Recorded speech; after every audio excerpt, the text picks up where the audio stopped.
Bom dia, boa tarde, boa noite, boa madrugada. Então, gente, agora nós vamos para a segunda aula de revisão, né? Consequência lógica, que foi a última aula que nós vimos presencialmente. Né? Lembrando que nessa revisão é bem mais superficial. Então vamos lá. Esses slides já estão no Cigar, tem material da Yasmin, né, com exercícios sobre consequência lógica. Então, e vocês também podem anotar as dúvidas que nós podemos tirar na live, e aí a gente tem todo o tempo para poder discutir as dúvidas. Muito bem, consequência lógica é um dos assuntos mais estudados na lógica. As diferentes formas de aferir consequência lógica levam a diferentes lógicas, certo? Então, na nossa lógica clássica, essa definição de consequência lógica a gente vai conseguir através de valoração, certo? Então nós dizemos que uma fórmula B ela é consequência lógica de uma fórmula A se para toda valoração que tornar a fórmula A verdadeira, essas valorações necessariamente tornam a fórmula B verdadeira. Em outras palavras, B é verdadeiro sempre que o A for verdadeiro, certo? Veja que o contrário não precisa acontecer, né? B é consequência lógica de A, não necessariamente o A é consequência lógica de B. Tá? Então a gente diz que o A ele implica logicamente o B. Quando o A acontece, o B acontece também. Nós podemos, como nós verificamos isso através de valoração, nós podemos usar as tabelas verdades para verificar. Né? Então a gente pega todas as linhas em que o A é verdadeiro e vê se o B também é verdadeiro naquelas linhas. Se isso acontecer, B é consequência lógica de A. Se existir uma linha, pelo menos uma linha, em que o A é verdade e o B é falso, então B não é consequência lógica de A. Certo? Então nós temos um exemplo aqui. Nas próximas aulas, pessoal, como é conteúdo novo, aí eu pego os exemplos, faço devagarzinho também, certo? Tem um outro exemplo aqui. Como é que eu verifico se P implica R é consequência lógica disso? Eu tenho que verificar se todas as valorações que tornam isso daqui verdade vão tornar isso daqui verdade também, certo? Verifico, se acontecer, bom. Se não acontecer, se existir pelo menos uma valoração em que esse lado esquerdo aqui, o P e Q implica R, isso daqui é verdadeiro, e o P implica R é falso, então esse cara aqui, o P implica R, não é consequência lógica de P e Q implica R, certo? Aqui foi construída a tabela verdade, vocês podem construir a tabela verdade desses dois aqui, e foi verificado que existe uma linha em que o lado esquerdo é verdadeiro e o lado direito é falso, portanto, isso aqui não pode ser consequência lógica do lado esquerdo, certo? Então vamos aqui, só revisando, olhando aqui para esse lado rapidamente, né? O que é que pode tornar isso daqui verdadeiro e esse cara falso? Como é que esse cara é falso? Quando o P é verdadeiro e o R é falso, certo? P verdadeiro, R é falso, torna isso daqui falso. P verdadeiro e R falso. Como é que eu faço para essa implicação ser verdadeira? É só eu colocar o Q falso, por exemplo. Porque aí fica falso implicando qualquer coisa e é falso, né? Então eu tenho falso implicando qualquer coisa que é verdade. Mas desse lado aqui você tem o verdadeiro implicando falso. Né? Mas verdadeiro implicando falso é falso. Então veja, do lado esquerdo, como eu tenho o falso aqui na direita, eu tenho que fazer o esquerdo ser falso. Certo? P é verdade, então eu faço o Q ser falso, porque eu tenho P e Q, verdadeiro e falso, dando falso. Mas falso implicando qualquer coisa, inclusive o falso, é falso. Desculpa, é verdadeiro. Falso implicando falso é verdadeiro. Então eu tenho verdadeiro do lado esquerdo, mas do lado direito eu tenho falso, porque o P é verdadeiro e o R é falso. Né? Então verdadeiro na esquerda, falso na direita, então P implica R não é consequência lógica de P e Q implica R, né? Simbolizado por esse símbolo cortado. Certo? Tá, então. A gente falou aqui de uma fórmula ser consequência lógica de outra fórmula, mas o mais comum, o mais interessante, é verificar se uma fórmula é consequência lógica de um conjunto de fórmulas. Certo? Então, por exemplo, aqui eu tenho Q sendo consequência lógica de P implica Q e R. E Q, né? Q sendo consequência lógica de P implica Q e P, né, dessa união aqui. Como é que isso acontece? Como é que funciona essa consequência lógica? O Q tem que ser verdade sempre que esses dois sejam verdade simultaneamente. Então, para toda valoração que torna P implica Q e P verdade simultaneamente, o Q é verdade. Se isso acontece, o Q é consequência lógica. Tá? A gente pode fazer a tabela verdade novamente e a gente pode fazer por valoração. Né? Então, vou dar uma ideia aqui por valoração.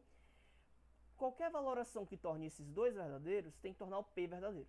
Então, veja, para tornar a implicação verdadeira, sendo que o P é verdadeiro, esse lado esquerdo, o Q obrigatoriamente tem que ser verdadeiro.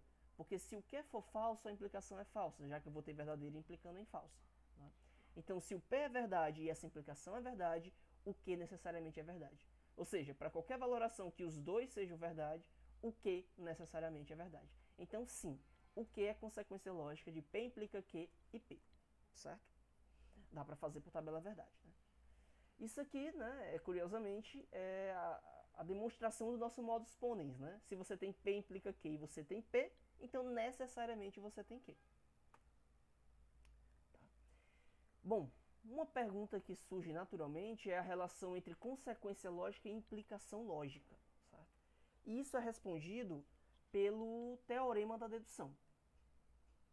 Então, seja gama um conjunto de fórmulas e A e B duas fórmulas. Então, tem um conjunto gama que contém uma ou mais fórmulas, 10, 100 fórmulas, e eu tenho uma fórmula unitária A e uma fórmula unitária B. Então, o que é que diz o teorema da dedução? A e gama, essa união aqui, A e gama juntos, você tem que B é consequência lógica dessa união, se somente se A implica B é consequência lógica de gama. Isso aqui é muito forte, né? Porque é ida e volta. Pessoal, como esse teorema, vocês lembram, né? Em sala de aula a gente passou por eles várias e várias vezes. Eu escrevi no quadro justamente para que a gente pudesse ir revisando ponto a ponto. E ainda não foi simples, né? Infelizmente a gente não teve uma aula depois daquela aula de consequência lógica para ver se em casa deu tudo certo. Tá? Então eu vou fazer esse ponto mais devagar para a gente tentar aproveitar melhor essa revisão. Então vamos lá. Ida e volta. Como é que funciona esse tipo de demonstração? Eu assumo que esse lado é verdadeiro e tento chegar nesse lado. Supondo que isso é verdade, isso aqui é verdade? Interrogação. Depois a volta. Supondo que isso aqui é verdade, isso aqui é verdade? Então, ida e volta. Então, na ida, eu assumo que isso aqui é verdade e tento provar que isso daqui seja verdade. Tá? Então, assuma que isso aqui é verdade. Quando você assume isso, você diz o seguinte: qualquer valoração que satisfaça todas as fórmulas de gama e satisfaça A, satisfaça os dois simultaneamente, necessariamente satisfaz o B. Você está assumindo isso, grava isso, tá? Então, pela definição de consequência lógica, toda valoração que satisfaz esses dois vai necessariamente satisfazer o B, já que você assumiu que isso daqui é verdade. Pronto. O que eu quero demonstrar? Que A implica B é consequência lógica de gama. A implica B é consequência lógica de gama. Quero provar que isso é verdade, uma vez que isso daqui seja verdade, certo? Para eu provar isso, eu tenho que mostrar que qualquer valoração que satisfaça gama, esse conjunto de fórmulas, necessariamente satisfaz a implicação, certo? Então, para eu fazer isso, eu vou fazer aquele... pegar o indivíduo qualquer e generalizar, né? Então, seja V uma valoração qualquer que satisfaça gama. Esse V necessariamente satisfaz essa implicação? Vamos ver. Seja V uma valoração qualquer que satisfaz todas as fórmulas de gama. Eu quero mostrar que V necessariamente satisfaz a implicação. Bom, com relação ao A, o V tem duas opções. Ou o V satisfaz o A, ou ele não satisfaz, certo? Então, para essas valorações que satisfazem o gama, nós temos duas categorias. A categoria daquelas valorações que satisfazem o gama e satisfazem o A também, e aquela categoria das valorações que satisfazem o gama, mas não satisfazem o A. Entretanto, aí o meu ponto é, eu quero mostrar se todo mundo que satisfaz esse cara satisfaz a implicação. Não é satisfazer o A ou não, né? A questão maior aqui é a implicação, tá? Então vamos pegar os dois casos. Uma valoração que satisfaz isso daqui e satisfaz o A, uma valoração que satisfaz isso aqui e não satisfaz o A. Por que eu tenho essas duas opções? Porque A é uma fórmula, que é verdadeira ou falsa. Então, uma valoração ou torna o A verdade ou torna o A falso, certo? Suponha, pega a categoria que torna o A verdadeiro. Então, você já vê uma valoração que satisfaz o gama e satisfaz o A também, certo? Bom, lembra que você assumiu isso, né? E o que é que você disse aqui? Para toda valoração que satisfaça gama e satisfaça A, essa valoração necessariamente satisfaz B. Certo? Então, você já vê uma valoração qualquer que satisfaça gama. Se você assume, se você pega aquela categoria que satisfaz o A, então você está pegando a valoração que satisfaz gama e satisfaz A. Mas se satisfaz gama e satisfaz A, necessariamente satisfaz B. Se satisfaz A e satisfaz B, satisfaz a implicação, certo? Então, pessoal, as valorações que satisfazem gama, que estão na categoria que satisfazem A, necessariamente satisfazem B e, por conseguinte, satisfazem a implicação. Então, estamos feitos nesse lado, nessa categoria. Mas não necessariamente toda valoração que satisfaz gama tem que satisfazer o A, né? Então, vamos pegar a segunda categoria, da valoração que satisfaz gama e não satisfaz A. Bom, se a valoração satisfaz gama, mas não satisfaz o A, o que é que nós temos? Nós temos uma implicação que o lado esquerdo é falso. Mas toda implicação que o lado esquerdo é falso é verdadeira. Falso implicando falso é verdade. Falso implicando verdade é verdade, né? Então veja, para toda valoração que satisfaz gama e não satisfaz A, essa valoração necessariamente satisfaz a implicação. Tá?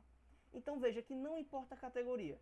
Toda valoração que satisfaz gama ou satisfaz A ou não satisfaz. Se satisfaz, necessariamente satisfaz a implicação. Se não satisfaz, necessariamente satisfaz a implicação.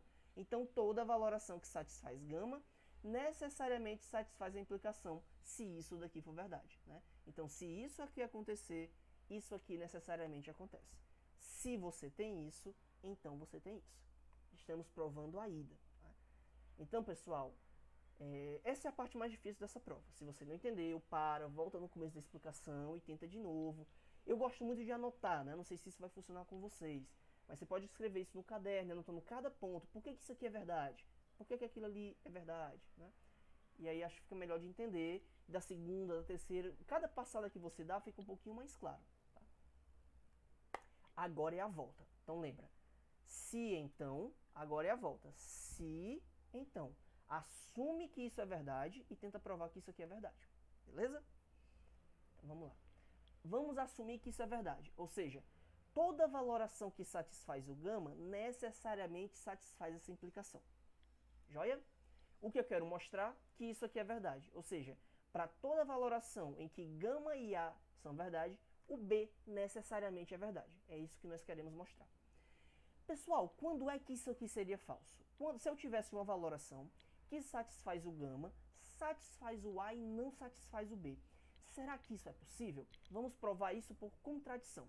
Suponha que existe uma valoração que satisfaz o A, satisfaz o gama, satisfaz o A, mas não satisfaz o B, certo? A valoração para o B é falsa, beleza? Mas veja só, se a valoração satisfaz o A e ela não satisfaz o B, então ela não satisfaz a implicação. Mas aí você tem um absurdo, porque você disse que isso aqui era verdade, lembra? Você assumiu que isso aqui é verdade. Então toda valoração que satisfaz o gama, obrigatoriamente satisfaz a implicação. Aí eu peguei uma valoração que satisfaz o gama e também satisfaz o A, certo? Mas isso não importa. Ele satisfaz o gama, isso é que é importante agora, satisfaz o gama e satisfaz o A. Mas ora, se satisfaz o gama, como eu assumi isso, necessariamente satisfaz a implicação. Só que você, a partir do conceito que o B era falso, e chegou no absurdo. Ou seja, o B não pode ser falso. Porque se o B for falso, você vai ter uma valoração que torna o gama verdade e torna a implicação falso.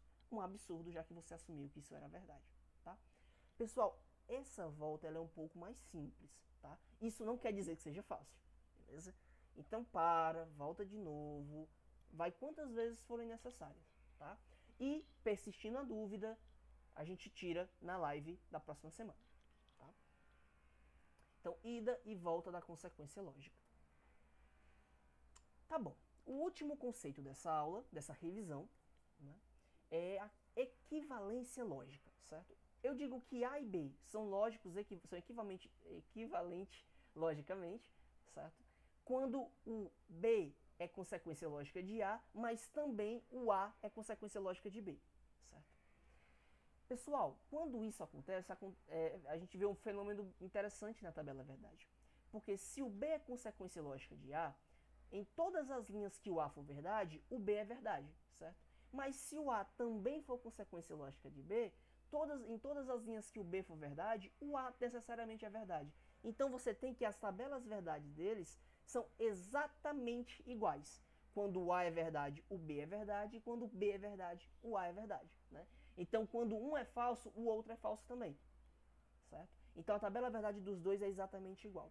Esse é um artifício que você usa para descobrir se duas fórmulas são logicamente equivalentes. Você faz a tabela verdade dos dois e vê se a tabela verdade dos dois é exatamente igual. Se for, eles são equivalentes logicamente, certo?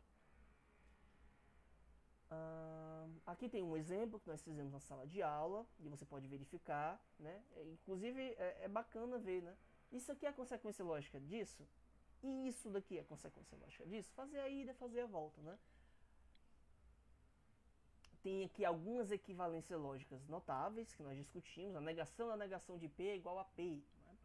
E aí é interessante a equivalência lógica, porque se duas fórmulas se comportam exatamente igual para qualquer valoração, então você pode substituir uma por outra, sem prejuízo de semântica, sem prejuízo de valor verdade.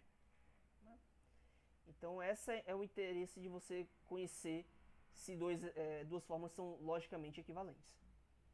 E aqui nós temos algumas fórmulas que vocês viram lá em matemática básica, matemática discreta, distributiva, De Morgan, certo? E o último pontinho só que eu quero ponderar, e isso é mais para o futuro, né? Você não precisa de todos os conectivos para expressar a lógica proposicional. Com apenas dois, você consegue expressar tudo da lógica proposicional, certo?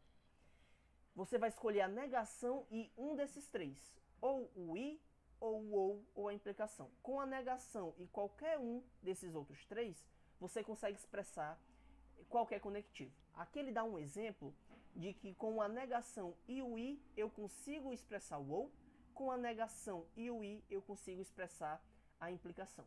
Você pode fazer também com a negação e o ou, dá para fazer o i e a implicação. Com a negação e a implicação você consegue fazer o i e o ou, certo?